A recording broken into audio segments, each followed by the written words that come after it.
байцгаана уу? Дэлхийн томоохон технологийн компаниудын ярилцлаганд бэлдэх 150 өдрийн чаленжийн 10 дахь өдөр эхэлж байна. За өнөөдрийн бидний бодох бодлого юу вэ гэхээр product of array except self гэж байгаа. За энэ бодлого нь яадаг бодлого вэ гэхээр ямар нэгэн array өгөгдөн. За одоо жишээ нь 1 2 3 4 гэдэг array өгөгдөж байна. За тэгэхээр магадгүй хамгийн ихний юу болохоор индекс бол мэдээж нэгээс эхэлж байгаа шүү дээ.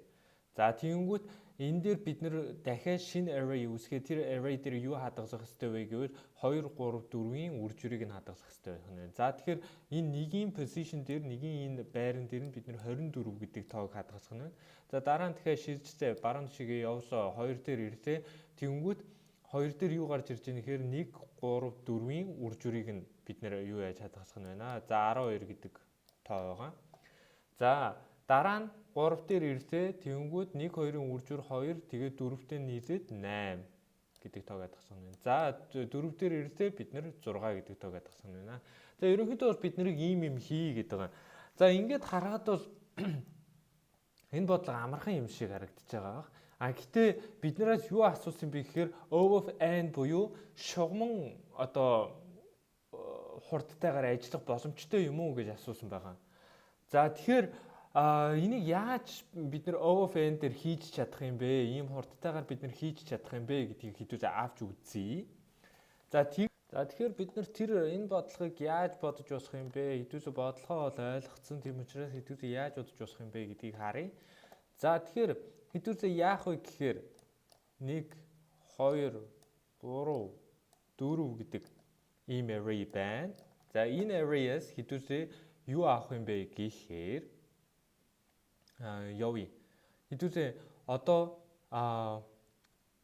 энэ тооны урталт нь байгаа тоонууд гэд хэдүүлээ авъя. За тэрийг нь хэдүүлээ pre гэд нэрлэжээ. За нэгийн урталт ямар нэгэн тоо байхгүй байгаа учраас хэдүүлээ 1 тийм ээ. За 2-ын өмнө 1 байгаа. Тийм учраас 2-тойгоо нийлээд 2 болно. 2 нь 3-тайгаа нийлээд 6 болно. 6 нь 4-тэй нийлээд 24 болох нь байна, тийм ээ. Ингэж орох нэ. За тэгэнгүүт хэдүүлээ дараа нь post гэд арталт нь байгаа тоонуудын юуг нь авъя? Үр журийг нь авъя. За тэгэхээр арталт нь байгаа тоонууд гэдэг нь ерөнхийдөө бол энэ яаж яваад байгаа вэ гэхээр эндээс ийшээ яваад одоо эндээс ийшээ яваад эндээс ийшээ явж байгаа гэж ойлгож болох нь. За 4 дээр бол мэдээж 4 байгаа шүү дээ. 3-тай нийлээ 12 2-тай нийлээ 24 1-тэй нийлээ 24 тийм ээ. За ингэж орох нь. За тэгэхээр хэдүүлээ юугаа авч үзье л да. Output-ийг авч үзье. Output-ийг яаж хийх юм бэ гэхээр за нэг дээр байгаа тий. Нэг дээр байгаа prefix нь гэхээр урдталтан тоо байхгүй, тийм учраас бид нар 1 байна гэд үзчихье. Тэгэнгүүт нэгийн postfix нь юу юм бэ гэхээр 24 байгаа тий. Яагаад гэвэл бид нар нэг дээр нэгдэх position дээр байгаа учраас энийг нь бол авч үзэхгүй шүү дээ. Тийм учраас дараачийн postfix гэхээр артлын тоог авч үзэх хэрэгтэй. Тийм учраас энэ бол 24. Тэр нэгийн үрч нь 24 гэхээр энд 24 орох нэ. За 2 дээр юу байгаа юм бэ гэхээр 2-ын prefix буюу урталт нь байгаа тоонуудын үр жур нь 1. Тэнгүүд арталт нь байгаа тоонуудын үр жур нь энэ дээр гарч ирнэ шүү дээ postfix дээр тий. Тэгэхээр 1 12-ын үр жур 12 гэж гарч ирэх нь байна. За 3 дахь position дээр юу байгаа юм бэ гэхээр 3 гэдэг тоо байгаа. 3-ын prefix буюу урталт нь байгаа 2 тоонуудын үр жур нь 2, арталт нь байгаа тооны үр жур 4. Тийм учраас энэ хоёрын үр жур 8 гэж гарах нь. За тэнгүүт 4 дээр ирэхээр урталт нь байгаа тоонуудын үр жур 6, арталт нь байгаа тоонуудын үр жур 1 гэд. Энд байхгүй учраас 1 гэд бодчихно. Тийм учраас 6 үржих 1 гэхээр 6 гэд. Хэдүүлээ хариугаа гаргаад авчлаа. Гэтэ энэ дээр ямар асуудал үүсэж байгаа юм бэ гэхээр бид нэр хэрэгцээгүй илүү их одоо санах хой ашиглаж байгаа. За тэр шалтгаан нь юу юм бэ гэвэл бид нэр prefix, postfix буюу энэ хоёр зүйлийг нөгөө нэг урталт нь байгаа, арталт нь байгаа хоёр тоонуудын үр журийг бид нэр хадгалахдаа дахин шинэ memory ашиглаж байгаа. Одоо санах хой ашиглаж байгаа. Тийм учраас энэ нь бол бид нар хамгийн efficient code биш байна. Тэгэхээр бид нэр эндээс ISO efficient-ээр бид нэр яаж бичих боломжтой юм бэ гэхээр за одоо хэдүүсээ дахиад саяныхаа жишээг авъя. 1 2 3 4 гэдэг жишээ авъя. За тэгвэл хэдүүсээ хамгийн ихсээ за output-ээ хийчихье те. Output array хийчихье. За output нь бүгдээр нэгээс ихснэ гэж бодчих. Энд дөрвөн одоо анхны array дээр байгаа учраас output нь 4 нэгээс ихснэ гэд хэдүүсээ бодчих. За тэгэнгүүт дараа нь хэдүүс нь мэдээж за нэг prefix буюу уртталт нь байгаа тоонуудыг үржир хэрэгтэй. Дараа нь артталт нь байгаа тоонуудыг үржир хэрэгтэй. За ихсээд уртталт нь байгаа тоонуудынхаа үржирийг нь хэдүүрээ бодчих та. За энэ хоёроос хоёулаа нэгээс ихснэ. Нэгээс ихснэ. За тэгвэл хэдүүсээ prefix-ээ ихсээд output-ийг prefix-ээр үржүүлээд үзчихье. Эхнийхээ юунд байгаа. Эхнийхээ одоо индекс дээр байгаа. Тэгдэг индекс дээр байгаа output-ийг үржүүлээд үзье. За тэгэхээр prefix-ийг output-ээр үржүүлээд үзэхээр нэг гарна. Яагаад гэвэл энэ нэг хүртэл байгаа энд байгаа тоонуудын үржир бол prefix шүү дээ. Тийм учраас prefix нь нэг байх нь байна. Энэ уртталт нь байгаа тоонуудын үржир нь нэг. Тийм учраас output-ийн эхний юг энэгээр үржүүлээ. За тэгэнгүүт дараачихаа юуг шилжүүлээд тэгээд prefix-ээ мэдээж одоогийнхоо байгаа энэ тоогоор үржүүлэх хэрэгтэй шүү дээ. Яагаад гэвэл бид нар дараачих руу шилжүүлэхэд уртлын тоонуудын үржирийг олох хэрэгтэй учраас. За мэдээж нэгээр үржүүлээд нэг хэвээрээ үлдлээ.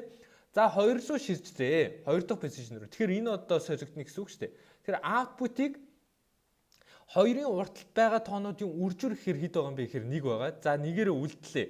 За тэгэнгүүт дараа нь бид нар 3 руу шилжихээс өмнө 3-ын уртталт байгаа тоонуудын үржирийг олох хэрэгтэй. За тэгэхээр 2-оор үржүүлэх хэрэгтэй байна. Тэгэхээр энэ бол 1 нь 2 болж солигдно гэсэн үг байна. Одоо 1 бол байхгүй. 2 байна.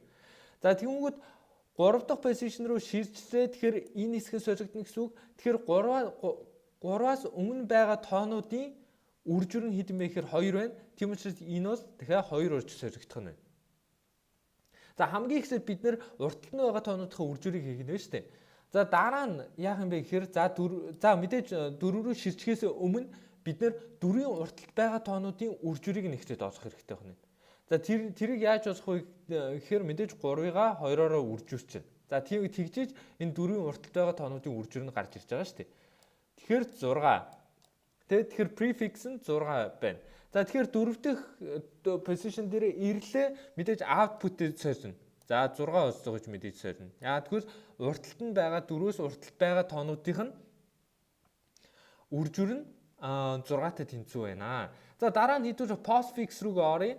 За postfix рүүгээ ороход одоо бид нэр хаанаас хаашаа явах вэ гэвэл мэдээж хойноосоо урагшаа хүртэл явна. Ингэж явна гэсэн үг. За тэгэхээр 4-ийн артталт байгаа тоонуудын үржир гэхээр мэдээж нэгтэй тэнцүү байна. За тэгэхээр ягаад prefix, postfix гэдэг энэ хоёр хувьсагч нэгтэй тэнцүү байгааг ойлгож байгаа тийм.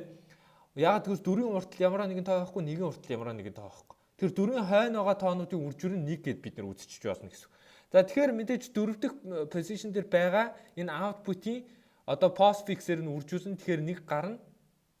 За тэгэнгүүт одоо 3 руу шилжихээс өмнө бид нар энэ position дээр байгаа тооны үржирийг нь олох хэрэгтэй. 3-ын одоо хойно байгаа тооны үржирийг нь олох хэрэгтэй. За тэгэхээр бид нар postfix-ийг шинжилээд 4 болгох хэрэгтэй байна. За тэгээд 4 болгочлоо. За тэгэхээр бид нар output дээр байгаа одоо 3-аас хойшоо тоонуудын үржир нь хэд юм бэ гэдгээ хэдүүлээ бодоод үзчихье. 3-аас хойшоо тоонуудын үржир бид нар 4 гэд олцсон шүү дээ тийм. Тийм учраас шууд 4-өрөө үржүүлээд 8 болгоно. За тэгэнгүүт хэдүүсээ 2-суу шилжихээс өмнө мэдээж postfix 2-оос хойшоо тоонуудын үржир хэд байгаа юм бэ гэдгийг олохын тулд postfix 3-аараа үржүүлэх хэрэгтэй. Энэ өмнө байсан position-аараа үржүүлэх хэрэгтэй. За тэгэхээр мэдээж энэ бол 12 болно тийм. Тэгэнгүүт одоо бид нар output буюу prefix-ээр нь үржүүлсэн байгаа тоогоо одоо postfix-ээр нь үржүүлэх хэрэгтэй байна. Артталт нь байгаа тоонуудын үржирээр нь үржүүлэх хэрэгтэй. За тэр бол мэдээж 12. За тэгээд 1 рүү шилжихээс өмнө мэдээж postfix-ийг шинжлэх хэрэгтэй.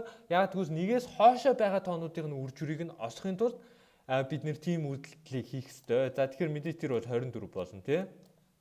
2. За 1 рүү шилжлээ. За тэгэнгүүт бид нар 1 дээр байгаа энэ position дээр байгаа тоогоо бид нар 24-өрөө үржүүлэх хэрэгтэй байна. Яг тэгвэл 24 нь нэгээс хоошоо тоонуудынх нь үржир учраас өөрөө орохгүй байгаа шүү дээ, тий. За ингэж бид нэр хариугаа гаргаж авах нь ерөнхий бодлогын санаанууд ийм байх нь байна.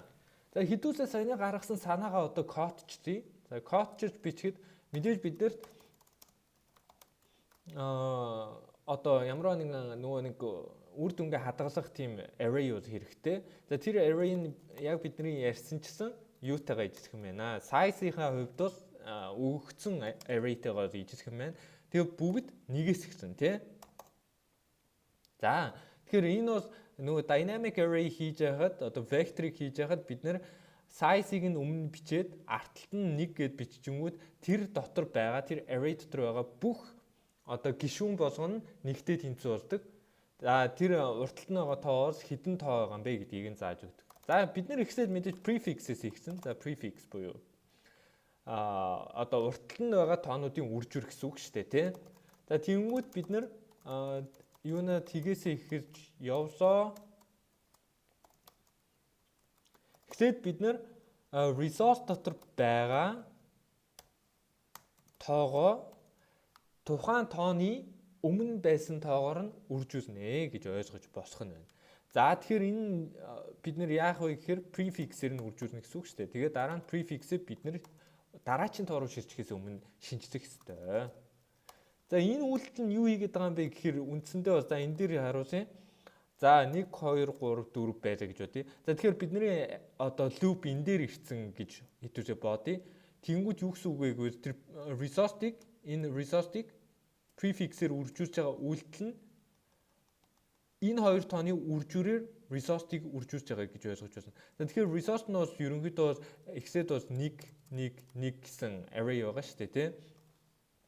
Тийм учраас x-д энэ дээр байгааг нь мэдээж нэгээр үржүүлнэ. Яагаад гэвэл энэ нэгийн урд ямар нэгэн тоо байхгүй байгаа учраас за дараа нь хэдүүлээ 2 дээр ирлээ. 2-ын өмнө байгаа тоо 1 байна. Тийм учраас дахиад нэгээр үржүүлээ. 1 хэвээрээ үлдэнэ. За тэнгүүт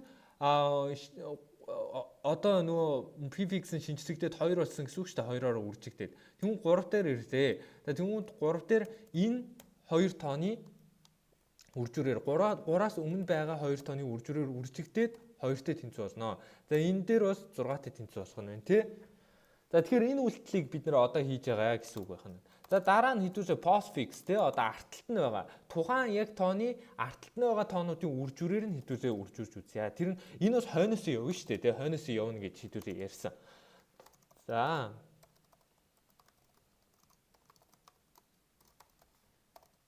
энэ бас хойноос явна. За хойноос явна. Мэдээж ихсээд resource-тойгоо postfix буюу артталт нь байгаа тоонуудын үржүүрээр нь үржүүлэх нь байна. Тэгээд хэдүүлээ postfix-ийг шинжилж явна. Намси IR. Тийм ээ. За тэгээд хэдүүлээ одоо энэ хангалттай сайн болсон гэж найдаж байна. За. Түзээ үзье. За тэгсэн чинь за. За зай авсан байна. Тэр алдаа гарч. За тэгэхээр хэдүүлээ харж байна. Бид нэр байж болох хамгийн ашигтай, хамгийн хурдтай, хамгийн memory efficient team code-ыг бичсэн байна. За өнөөдрийн хичээлдээ өнөөдрийн бодлоготой хамт байсан та бүгдтэй баярлалаа.